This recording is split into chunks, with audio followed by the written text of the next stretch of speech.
Bonjour à tous. Aujourd'hui, nous allons corriger la première fiche d'exercice et on commence directement par l'exercice 1. Donc, on nous dit que cet été, 64% des Français sont allés en vacances. Et on nous dit aussi que parmi ces 64%-là, il y en a 61% qui sont allés à la mer. Et on nous demande quel pourcentage de Français sont allés à la mer cet été. Donc, on va commencer par faire un petit rappel de cours. On se trouve dans la situation où il y a un ensemble ou une population T qui représente les Français, les 100% de Français, tous les Français, dans laquelle se trouve une sous-population A qui va correspondre aux 64% de Français qui partent en vacances. Et dans ces 64% des Français qui partent en vacances, on a encore une sous-population ou un sous-ensemble B qui correspond aux 61% qui vont à la mer. Donc pour passer de l'ensemble T à l'ensemble A, il suffit de multiplier par la proportion P. La proportion P de A dans T. Et de même, pour passer de la population A à la population B, pour savoir le nombre de personnes qui sont contenues dans B, il faut multiplier encore une fois par P', la proportion de B dans A.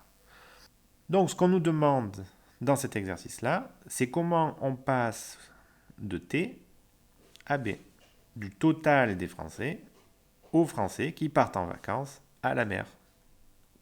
Quelle est cette proportion-là? On nous demande la proportion en pourcentage. Et donc ça, dans votre cours, c'est marqué qu'il faut simplement multiplier par P'. Autrement dit, il faut faire la multiplication entre la première proportion et la seconde.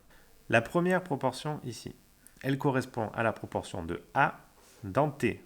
Donc autrement dit, elle va correspondre au nombre de personnes qui partent en vacances dans le total des Français, qui correspond à 64%. Mais 64%, c'est un pourcentage.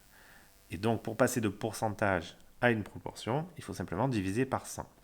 Donc ça va me donner simplement P qui sera égal à 0,64. La seconde proportion, vous l'aurez compris, c'est 61%. Donc P', cette fois-ci, sera égal à 0,61. Et donc, comment on passe de T à B? Eh bien, on multiplie par P'. C'est exactement ce que nous allons faire ici. Donc, la proportion totale sera égale à 0,64 multiplié par 0,61.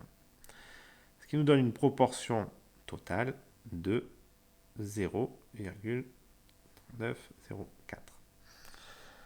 Donc là, nous avons la proportion de Français qui partent à la mer en vacances. Mais on nous demande un pourcentage, on ne nous demande pas une proportion. Donc pour avoir ça en pourcentage, il suffit simplement de multiplier par 100. Et ça nous donnera forcément 39,04% des Français qui partent à la plage en vacances. Et cet exercice est terminé.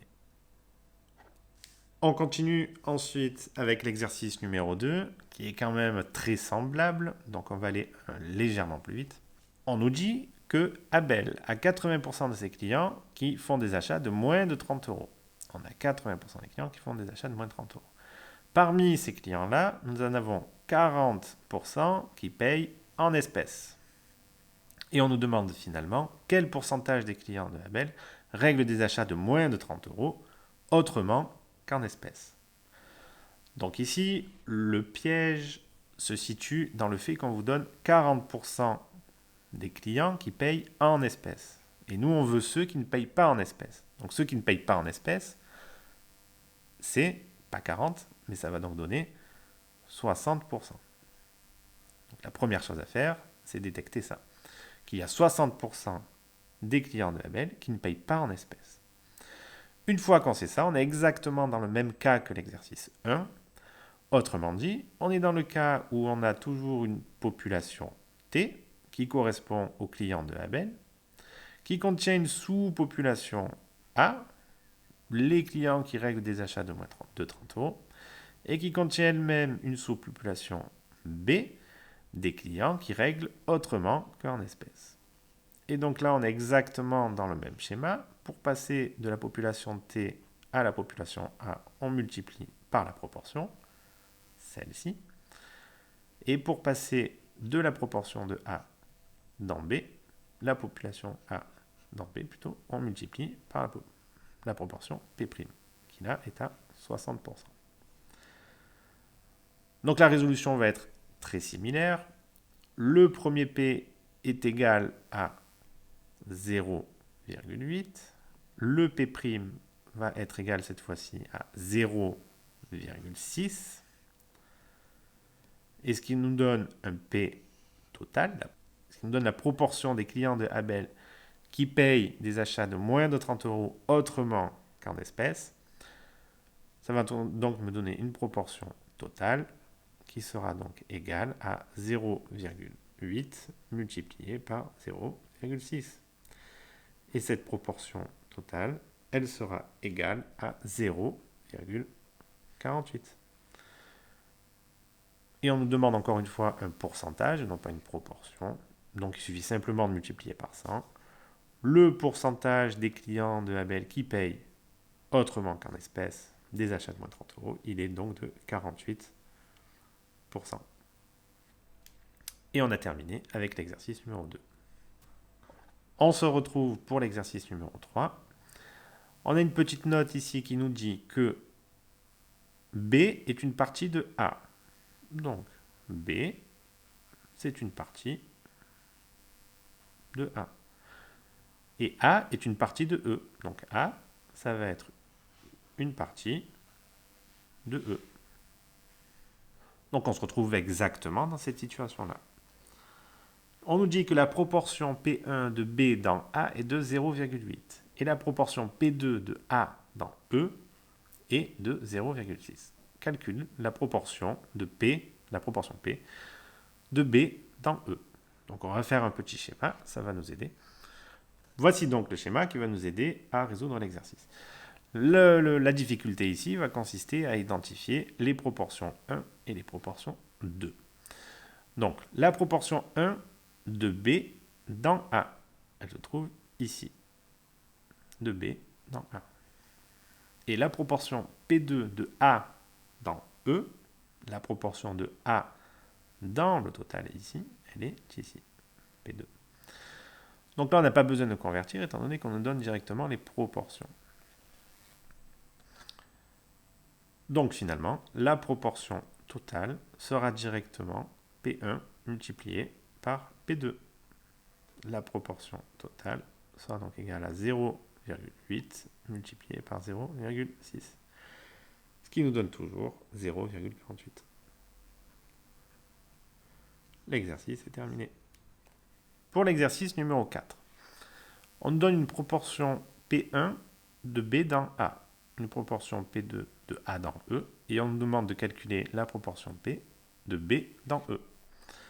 Donc le schéma, lui, ne change pas. Nous avons un ensemble E qui contient une sous-population ou un sous-ensemble A qui lui-même contient un sous-ensemble B.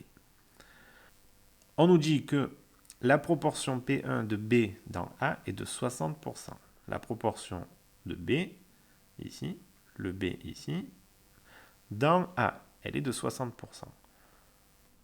Donc je vous rappelle que 60%, si j'en déduis la proportion P, P1, ça sera égal à 0,6. La proportion P2 de A dans E est de 20%.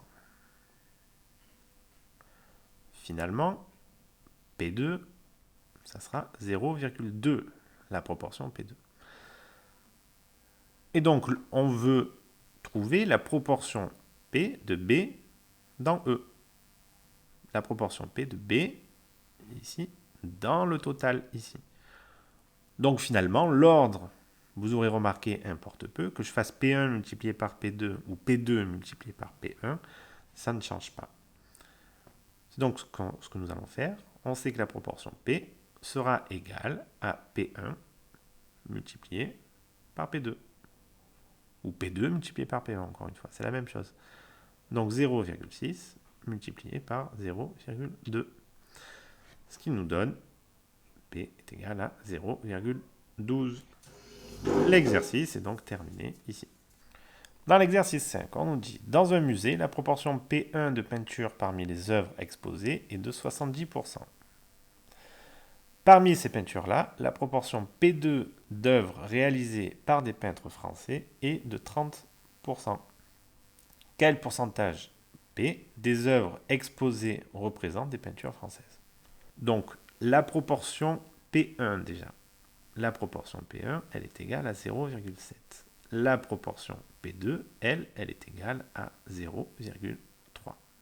Et on nous demande quel pourcentage P des œuvres exposées représente des peintures françaises. Donc quel pourcentage ça représente? Il suffit de dire que la proportion P, c'est égal à P1 multiplié par P2. Et donc que cette proportion P-là, c'est égal à 0,7 multiplié par 0,3. Et cette proportion-là, toujours, c'est égal à 0,21. Mais on nous demande un pourcentage et non pas une proportion. Donc la réponse ne sera pas 0,21, mais 21%. Et l'exercice est terminé.